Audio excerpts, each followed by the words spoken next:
Hi everyone, welcome to History Review. I'm Keith, I'm Alex. and today we're going to be talking about rebellion, a specific rebellion in the fact. But first, Alex, tell me what you know about rebellion, please. Generally in the U.S., it doesn't go over very well at all. Anything else? Yeah, especially if you're dealing with like Southern rebellions and such, those don't end well, regardless of race and or purpose. Alright, I love it. So today, ladies and gentlemen, we're going to be talking about Nat Turner's rebellion. And Nat Turner is a very interesting man. Want to take us away, Alex? Well, I guess I'll lead in with just kind of like the reason why Nat Turner's rebellion is an important one. Slave revolts in the Americas has generally not gone over too well, especially in North America, but leading up to whenever he decided to go through his whole revolt, he even posts that even leading up to the Civil War, he was the most successful in slave revolts. Or even then, he still didn't quite make his target, but he still scared a fuck ton of people. He got really close. Yeah, like within, I think, 10 miles of his target. Hey, good for him. Yeah. So, Nat Turner was born in October of 1800. He was born on the Benjamin Turner plantation. Yeah, and with Benjamin Turner, Benjamin Turner allowed him to be educated, learn how to read, write, and study religion, which wasn't exactly common, especially during that particular era, but Not a lot of slaves got as much education as Nat Turner did. He actually turned out to be quite a fiery preacher. Yeah. And a lot of people saw him as the chosen one, as a prophet. And also very fanatical in his beliefs. He believed he was God's gift to the African community at the time. The time that he was living in, whenever he was first born, he wasn't quite in to the period that most people recognize as the antebellum South, but most of his adult life was lived within the antebellum South, which most people would recognize as like the Gone with the Wind style of stuff, and also like the early days of the gold rush and such. His early days, he ended up getting passed around a lot from different plantations. Like initially started with Benjamin Turner, but got sent off to work on other plantations. Eventually settling on John Travis's plantation.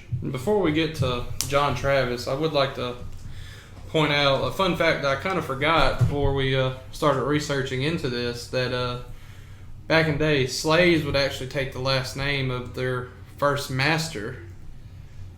And in comparison of any of the other slave owners that Nat Turner had, I believe Benjamin Turner, which was his first slave owner, was probably the kindest out of all of them. I wouldn't necessarily say kind. Well, not kind, but like he did allow them to have the formal education, learn about religion. He got a few things that most slave owners wouldn't give their slave. Yeah, overall his father's like no one knows who Nat Turner's father is. So I have the personal theory it might have been Benjamin Turner, just considering, but I could also be dead wrong on that one. But between Nat Turner or Benjamin Turner to John Travis, he was sold back and forth a total of 3 times. Somewhere around that, although considering like records and such, it could be that he was loaned out and it never got wrote down. Yeah. So it could have been various people, and anyone could have also been a lot worse than Benjamin Turner, or Benjamin Turner could have like really messed up and then sent him off.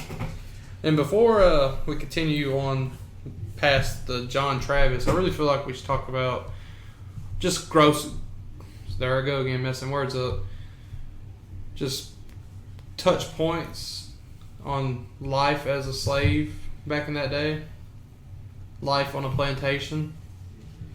Okay, so I guess the best case scenario would be hard labor throughout most of the day with maybe decent to poor food in huts that didn't have any floors. Dirt floors. Yeah. I know some of the food, like some would consider, wasn't even fit for animals to eat. Yeah, that was generally the best case scenario. If you were like a house slave or something for like someone who didn't own a plantation, then there's a very good chance you'd have better quality. But you could also have the very, very opposite, which was regular beatings, lynchings. Of course, there's hard labor. Yeah, or extremely hard labor. Mandingo fighting, which,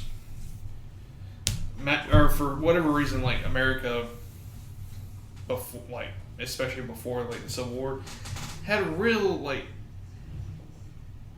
fascination with like extremely violent wrestling sports. Because even like regular people, like our Abraham Lincoln, was known to actually partake in like some fights where eye gouging and stuff like that was allowed. Abraham Lincoln was known to participate, or he watched? He was known to participate. Big dick energy. Yeah, you have like. Although then again, this is also the era of dueling and other like extremely violent sports. So besides this being the era of slavery, I want to go back to the era of dueling. There was something elegant about it. It was generally two men that probably had diarrhea and head lice pulling out guns that were made made using extremely crude materials and powder that was made from someone's piss. Elegant. And probably bat shit too. Elegant times, man, friend. Elegant times. It was only really elegant for like the royalty, and even then the royalty like weren't having that great of a time. I don't know how much you know about Versailles. Yeah. People would piss in the corners of the room. I'd beat somebody. Pee in the bucket, you peasant. Well, the only people who really had buckets were the really rich people. Well, maybe they should have been rich. And even the richest ones only had fucking closets, really. Anywho, back to life on a plantation. Owners were crew, and overseers that worked for owners were even crueler. I know for a fact that if a slave was found carrying a pistol, he would get a minimum of 30 lashes. I wouldn't be able to take one lash, and I can't imagine someone taking 30 lashes. Yeah, and all of this is before the aftermath of Nat Turner's rebellion. Because it got a lot worse. Yeah. So how about we get into exactly why things went so south for the whole era as a thing leading into the Civil War, especially for slaves. Well, I think one thing we need to really gloss up. There it goes again.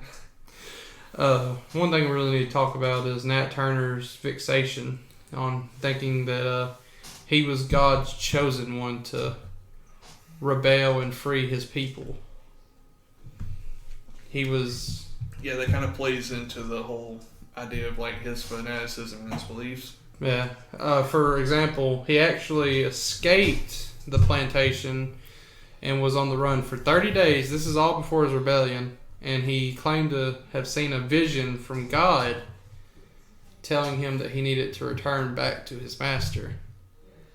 Which kind of counteracts what I think God would have told him. But hey man, whatever. Yeah. He saw a lot of visions. He claimed he got a lot of visions from the Lord Almighty. I do, like, for that whole thing, I do wonder whether it might have been some kind of psychological thing, or it could be very well that he used such tactics in order to, like, gather people to him. It wouldn't surprise me. A lot of people have done that throughout history. Yeah, and if you're able to read and write, I mean, you would definitely be hearing about, like, other people, as of recently, seeing how, like, the Revolutionary War wasn't that long ago. Like, but visions or no visions, the man had a plan, and it went with it. Yeah. So, do you want to tell them about what kicked off the whole plan? Well, and then we'll explain exactly what the end goal of it was. He was claiming to receive visions from God, saying that he needed to rebel and free his people. And he got a few ringleaders in with him, and they started planning for months, and they actually pushed it off to August 13th. And the reason why it happened on August 13th was because he believed there was a sign from God that to do it that day. There was a eclipse that blocked out the sun, and he saw this as the veil to begin the rebellion. Yeah, works a lot better than a signal flare.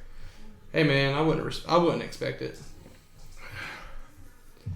And to kick off that rebellion, he started with his owner, John Travis, in a very brutal way. You want to kick off with that, Alex? Yeah, murdered him, his wife, who was, now that I'm thinking back on her, she was actually the wife of one of his previous plantation owners. Mm-hmm. But then, if I'm remembering correctly, he died and she remarried. So, he came with. So, there was the wife, and then the child, who they all murdered.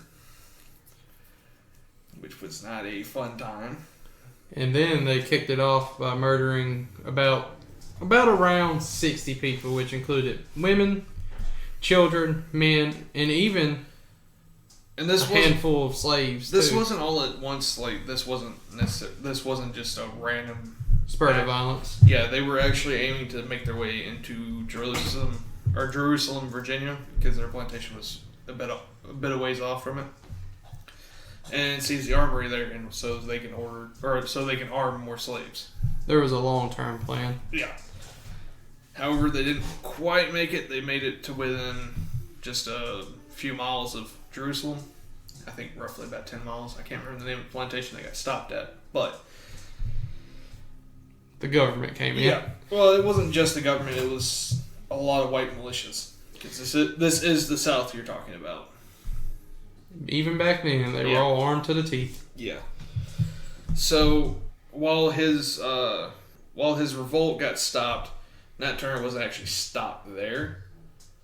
He managed to get away and hid out in the woods for roughly about 4 to 6 weeks. Which is actually really impressive that he was able to avoid all the people that were hunting him at the time. Yeah, especially talking about the fact that it was like towards fall, which in the South is primarily like a rainy season. Yeah. And it starts getting cold. And things are generally pretty unpleasant for towards the end of that. And as impressive as it was, he was actually found nearly by accident by a farmer who was just taking a stroll, who noticed bushes moving enough to warrant checking it out.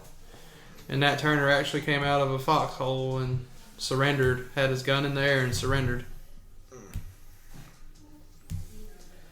But yeah. Which is kind of, if you think about it, like from where we started with the rebellion, with killing his master's family, possibly killing a lot of overseers, workers on the plantation and around the plantation, to just coming out of the bushes and giving up.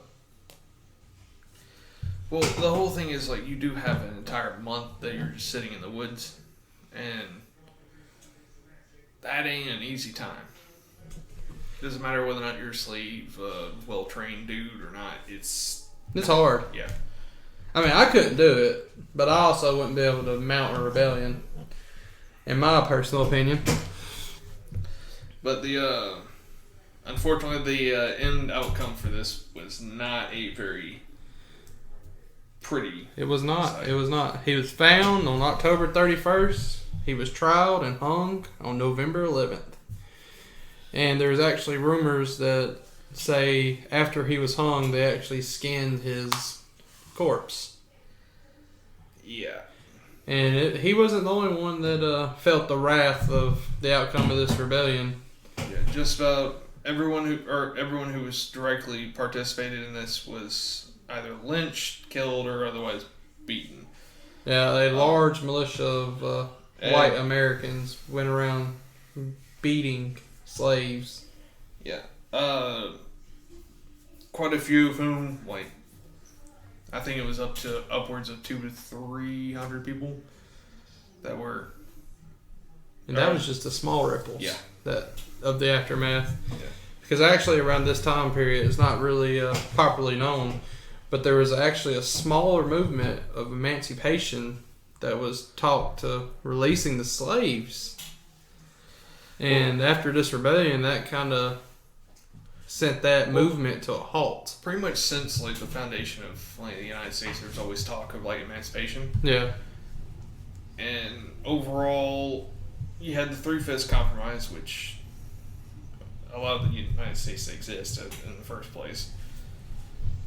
Then after that, you had various people talking about emancipation, and for the most part, any slave revolts did not really get up and running that often. At most, you'd have just a couple people killed and then quickly let down. And on top of that, like, you start having a lot, like, regardless of how hardcore you are in your beliefs of this being the particular thing, if you have someone else pointing out, like, all the flaws in your theories and stuff like that, Yeah. just even if they are just, like, literally across the fence way, like the Mason-Dixon line, Mm-hmm. then you're gonna eventually start thinking about it. It's like, hey, maybe this isn't a good idea. Then on top of that, you have the Industrial Revolution happening, so hey, we necessarily don't have to be completely agricultural anymore. Yeah. So, and we are doing well enough. We could probably, like, There was a start towards, like, we probably don't need slaves at that point. yeah, or just the basic idea is, like, we could probably figure out some way of, like, doing this in a better way. Yeah. And start having, like, the whole pain is a moral conscience. But then The rebellion. yeah, Nat Turner's rebellion the is one of the things that almost, it was one of the reasons, its ripples helped kickstart the Civil War. and the reason for that was not necessarily anything, like, directly related to him, but it was the whole fears of more slave rebellions, and on top of that, if you have someone that's, like, questioning their beliefs and stuff like that, and you respond very violently, even if it's, like, something that doesn't directly, like, involve you, like, maybe you're thinking, hey, this particular group of people aren't that bad, and then they they just, like, start going on a stabbing spree, like, one person out of that group, Yeah. your opinion is going to shift downward. Yeah. Which really hurt the cause of emancipation at that point. Yeah. Which, like, I couldn't honestly say what would happen had he not done. I still don't think, it probably would have took about the same time period as leading up to the end of the Civil War for emancipation to actually happen, because you would have still had those plantation owners that was... I think it would take that amount of time for emancipation, but I think it might be a bit easier, like, post-Civil War, for, like, civil rights and stuff to be easier. Yeah. Because, you know, the whole idea of, like, hey, these people are, like, you know, actually people. They're also free people who have their own ideas and voting and such like that. But both Nat Turner's Rebellion, then you throw in the Civil War, two very violent conflicts that left a lot of bad taste in a lot of people's mouths. Yeah, which we still feel ripples of it today. Yeah. I mean, all you have to do is look at... The South. Or not even just the South, you just have to look at, like, the writing and such going on. All that's very obviously still very ripples from that. It all just boils down to racism, and you would think at this point it would be over. Yeah. Human beings are always going to feel prejudice towards another. Human beings are just monkeys with an assault rifle. Yeah, that's been proven throughout history. But you think that, like, I'm not saying it would have been ended, but, like, we would be on, like, a better standing if you look back to the 1960s and the Civil Rights Movement and all that was done. Like, you think it would be ended by now. Like, not ended, but it'd be better. Yeah. Well, there's a lot of, like, even on top of, like, the whole outcome of Nat Turner's Rebellion, which did bring a lot of, like, really negative laws towards, like, slaves in particular. you had other events post that really did not help. So I think it was like the abominable taxes, which happened shortly after Nat Turner's rebellion, which I think they got repealed just shortly before the Civil War, but there was talk of putting it back in. Which I don't know how much you know about those. I guess the question is rebellion always a good thing, or is it always a bad thing? Or is it not even necessarily rebellion, but just a violent response? Which I think in a lot of cases, a generalized violent response is probably not a good one. But I don't know. It did work for France a few times with a couple kings. Well, that's the whole thing is if it's really specific, like a specific target, then people can understand that. Yeah. But it's a broad spectrum. If it's just a lashing out at, like, say for instance, with all the people that died, or with the people that died in the Nat Turner Rebellion, we're all 60 or so of those people, like slave owners that. A few slaves actually like died by the hands of the rebellion. Yeah, that's my whole point. Is basically if you're an outsider looking in, would it appear as if it were like this person did complete and utter wrong, therefore he deserves to be punished. Whereas, say for instance, like with France, yeah, like the King and Marie Antoinette and the other like groups at play, such as the church and such, definitely did a lot of fucked up stuff prior to that. Hence why most people looked upon the French Revolution, like the early stages of it, as a really good thing. Did it spiral out of control? Well, the whole reign of terror bit was about the time where you start seeing the lashing out and generalization. But yeah, the overall outcome, the way that it ended up happening likely was not a benefit for, or a benefit directly to the overall fight of emancipation. It made, like, had he actually made it to Arsenal and such like that and actually had a revolt, or like a larger scale revolt, it may have been more effective. But as it stands, the outcome of it was not the way he wanted it. Yeah, I imagine if you saw the outcome of it, it probably would have made him think twice about it. But but I doubt it was the only thing that really, like, truly played a part in, like, how things turned out.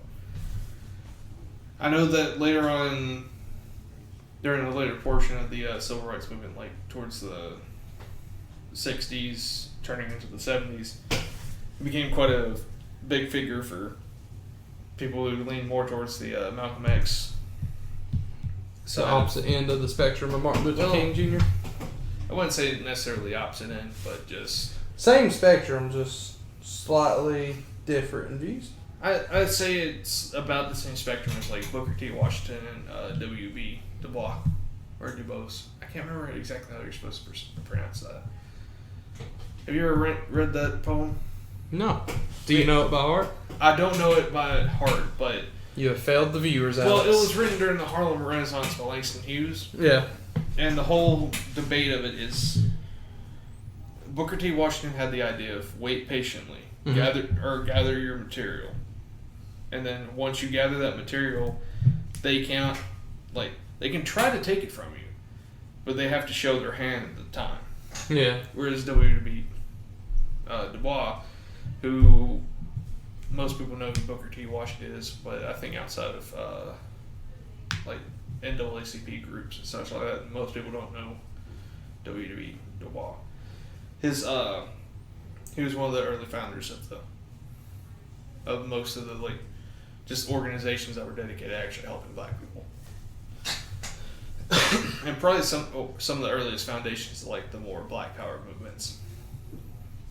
But yeah, the whole argument is: do you hold or do you try to slowly collect power and then show your worth, or B, do you violently take it? Meanwhile, you very likely prove like the other side right, which is kind of like the whole debate. Which is It's like you can try to be peaceful and get fucked, or you can be violent and get fucked. Either way, it's a fucking. You just gotta choose which kind of fucked you're getting. Which is kind of how it ended for Nat Turner. Yeah. But Unfortunately. he did have a heck of a resume. The God-chosen fiery preacher who led his people into a revolt. And that's another thing. Most of the American like slave revolts seem to be led by preachers. Hey, man. Like they're silver tongues. Brown's Revolt, most of the Bleeding Kansas was led by some former preacher or another. Like there's most of the time you see some kind of like Western where there's like a really violent preacher. The charismatic. Yeah, they're based off of Brown. Or some form of Brown. Because I don't know how much you know about Bleeding Kansas. We may have to get into that on another day. I think it'd be a very interesting topic for us to cover. Yeah. Just a sneak peek, it's basically the Civil War about 20 years before the Civil War. In a territory. Sweet. It involves abolitionists killing... what's the actual proper term for people desiring to own slaves? Other than, like, slavists? Desiring. Yeah. You have abolitionists and you have... I guess... That want to keep slaves? Yeah. I guess it'd just be jailers. I just call them slavers. Yeah, slavers. Yeah, abolitionists versus slavers. But yeah, it was basically abolitionists killing slavers, slavers killing abolitionists. Just a giant shit fest. Because both of them were trying to get, whenever Kansas was initially being brought into the Union as a state, there was the whole policy that kind of lingered from the 3/5 Compromise. Yeah. Of having states be either slavery or anti-slavery. Which most of the time it ended up being A weird. split. Yeah. They tried to make it as even as possible so it didn't outweigh, so one side couldn't force the other side into being. In the great words of Bruce Banner, these are confusing times. You got one end of the spectrum that thinks they're the good guy. Well, the thing is like, there's a whole thing of like, if you go at like either end of the spectrum far enough, you go back around. It's just kind of a matter of perspective and how far you're willing to take things. But yeah. What else do I have to say about slave revolts? Oh yeah, but yeah, revolts in General don't end well. Well, depends on where they're at. In the Americas, Not really. no. They usually get squashed pretty well. You had one in Haiti that lasted for quite a while, but That was in Haiti, not America. well, I'm talking about the Americans in general. Eventually, towards like the mid to late 1800s, they managed to actually push off some of the influence from the Europe, but Yeah. even that led to like a splintering of the United Front they initially had. Cuba, the early half of the 1800s, just packed full. Like I was scrolling through a list of just the different slave revolts that happened. Mm-hmm. Cuba's just packed. Like 1817, 1819, 1821, 1822, 1826. I was like, Jesus Christ. At least you learned something. Well, the whole thing is, like, with Cuba, its history is just full of revolution. What do you expect from the country that gave us Fidel Castro? Well, Fidel Castro... I think Che Guevara was from Cuba, wasn't he?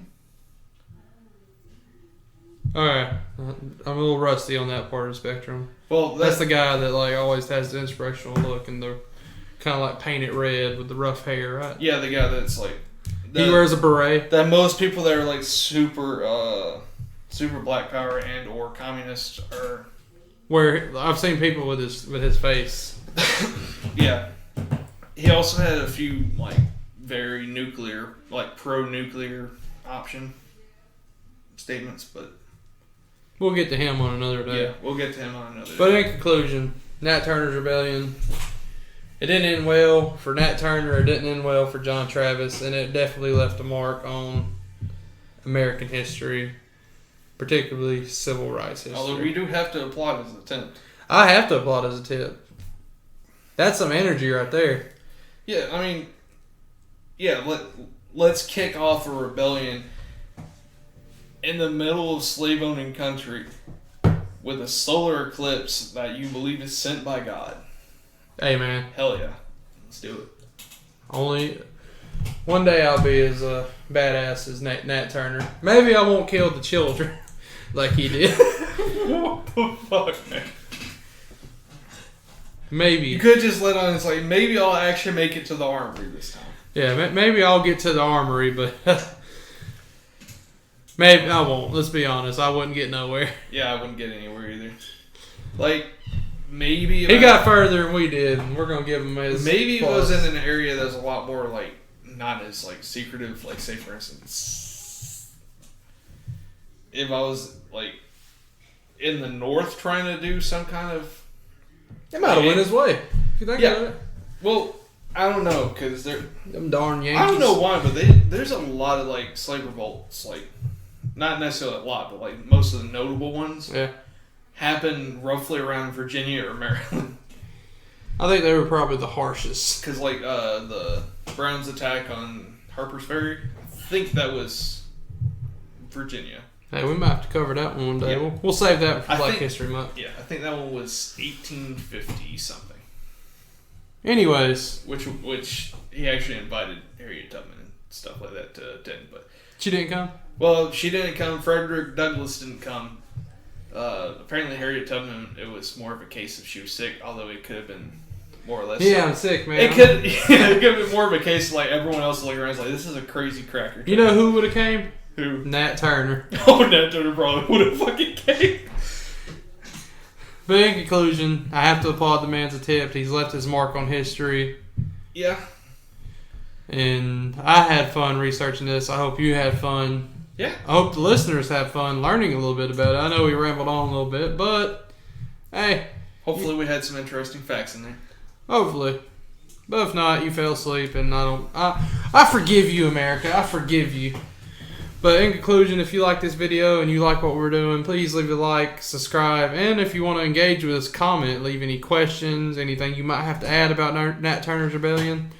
We are ready to mingle with our community. Or heck, even just recommendations on how to improve. Because Yeah, we'll take that too. We're still new to this, and any advice that someone might have, we would really appreciate it. Oh yes, and thank you to Jeremy Kyle Cole, which he goes by various formations of that name depending on where he's at. But thank you for the image that you provided us for the channel. Yeah, man, really appreciate it. I forgot to give you that shout out last time. You, in fact, have big dick energy. All right. See you guys later.